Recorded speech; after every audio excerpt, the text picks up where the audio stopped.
And there's a lot of reasons to be scared this fall. My main fear right now is looking at standability, because this crop is melting down pretty quick. Now, shout out if you got that Blair Witch Project reference. I know it's been a couple of years. But my main fear this fall is standability. Now, I know we're looking at the calendar and we're like, it's the middle of October. Why is stuff melting down so fast? But to these plants, it really feels like the middle of November. So let's rewind the year. Now, I don't really want to focus specifically on what we did to it this spring, because we know that Mother Nature was kind of a bee when it came to this spring.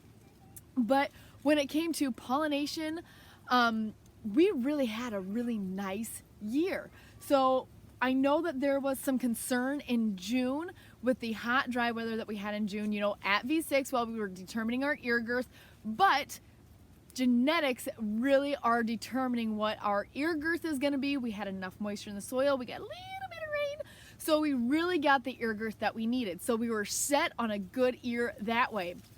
And then fast forward to pollination, so thinking, the first to second week of July, we had excellent conditions. So we started getting a little bit of rain, and we were mid 70s to mid 80s. We had really great ear sets. So we already had our girth. We had very good pollination conditions. And now we look at the rest of grain fill. Now that ears are really, really greedy. And for the benefit of those kernels, they're gonna steal nutrients from the rest of the plant. Now, if we have adequate moisture during grain fill, we can pull it from the soil. We can pull moisture, we can pull nutrients from the soil to feed the plant, as well as moving those sugars to the ear. Now, if we don't have any moisture at all, we're going to be sacrificing yield, and we're going to sacrifice that little bit of the stalk that we have left. So then you have poor yield and you have poor standability. What's kind of, I don't want to say surprising this year, because I'm not overly surprised, but what's different about this year is that we're having great yields in a lot of cases, and it's falling down. So if you guys remember, we got some of these areas got like just enough water. So really what that meant was we never really got enough water to soak into the soil to get those nutrients from the soil into the plant, into the ear. But what we did have was enough moisture to relocate those nutrients from the stalk to the ear. So this great yield in a lot of places that we're getting came at the expense of the stalk.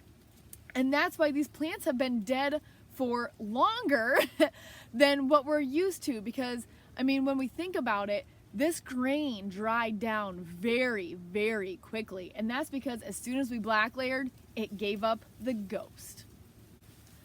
Another thing that we could be seeing is spongy cobs. And spongy cobs is something that you will actually see in like a higher yield scenario. And again, that's going to come from having good yield potential. Those kernels are really needy and they're really selfish. And if they can't pull it from the stalk, they'll actually pull nutrients and sugars from the cob. When I was walking fields earlier this fall and breaking over some of these cobs, there was no pith inside of there. Now, we can see yield loss from these spongy cobs because we'll end up breaking that cob open and tossing it out the back, as opposed to breaking kernels off of the cob and getting it in the grain tank. Another thing is that I'm getting a lot of calls about, hey, I have a lot of stalk rot. I have a lot of crown rot. These plants have been dead for quite a while, and it's really hard right now to determine kind of what came first, the chicken or the egg, just because as these plants die, we're gonna start getting fungus that starts to break down this material. So we're gonna see stalk rots, we're gonna see crown rots. The key is going to be trying to determine if the plant died first and then the rot came in, or if the rot came in, killed the plant. One of the main ways that we can determine if this happened is look at those ears. If you have a small ear with very chaffy grain, that probably means that that plant died early from either crown rot or stalk rot. If that ear is pretty well the same as some of the other plants that maybe still have a green stalk, that probably is showing that that plant died basically of old age, and then as soon as that plant died, the stalk and the crown became infected because it's just dead tissue. The other thing on dead tissue, saprophytic fungus. The color on these plants is really starting to go. Some of it is because of the widespread tar spot infection, but most of it, a lot of it, is because of saprophytic fungus. So saprophytic fungi is a group of fungus that basically is there to deteriorate dead organic tissue. So when we started getting all that water in the last couple of weeks, it really caused it to flourish. The last time we really saw this was in 2012.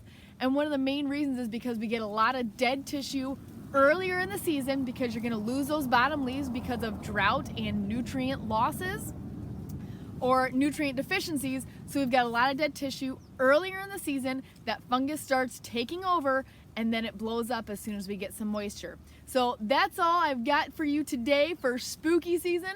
If you've got any questions, call, text, or email.